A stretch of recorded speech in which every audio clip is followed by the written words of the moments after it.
আসছে যে মুস্তাফিজুর রহমানকে 9,20,00,000 রুপিতে কলকাতা নিল এবং আজকে সকালে তারা রিলিজ করে দিল। বিসিসিআই প্রেসিডেন্টের একটা প্রেস কল ছিল।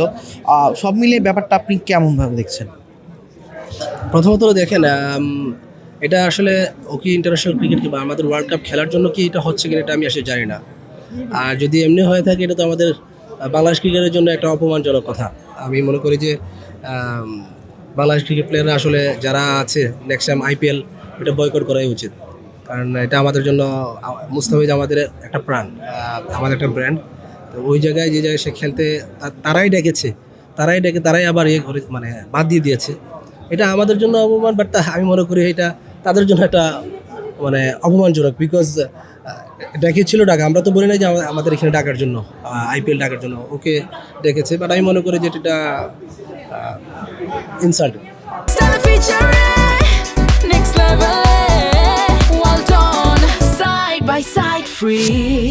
সামনে তো আমাদের বিশ্বকাপ আছে, যেখানে একজন প্লেয়ারকে নিয়ে এত ইস্যু। আমরা 15 জন যাব, 20 জন যাব, ম্যানেজমেন্ট সহ 25 জনের মতো ওয়ার্ল্ড কাপে যাব। সেক্ষেত্রে ওয়ার্ল্ড কাপের ক্ষেত্রে কি আমাদের জিনিসটা হ্যাম্পার করতে পারে কিনা? মানে কেমন, আমি প্রশ্নটা আমি বুঝি না। যেহেতু মুস্তাফিজের ব্যাপারে ইস্যু চলে আসছে, মুস্তাফিজকে তারা নিরাপত্তা দিতে পারবে না, এই কারণে তারা মুস্তাফিজকে সরিয়ে যেতে বলেছে। আমাদের তো সামনে ওয়ার্ল্ড কাপ আছে ইন্ডিয়াতে, সেক্ষেত্রে অনেক প্লেয়ারই তো যাবে, তখন কি এই ইস্যুটা চলে আসবে কিনা যে এত বড় টিমকে নিরাপত্তা দেওয়া? এটা তো মানে প্রশ্নবোধক চিহ্ন হয়ে গেল, তাই না? যেহেতু এক মুস্তাফিজকে যদি তারা সিকিউরিটি না দিতে পারে, তাহলে বাংলাদেশ টিম যখন যাবে ইন্টারন্যাশনাল ক্রিকেট খেলতে তখন কীভাবে কী হবে, এটা আমার বোধগম্য না। আর লাস্ট কোয়েশ্চেন, আপনার কি মনে হয় এই প্রেক্ষিতে বাংলাদেশের ম্যাচগুলো ইন্ডিয়া থেকে শ্রীলঙ্কায় শিফট করে নিলে বাংলাদেশের জন্য ভালো হবে কিনা?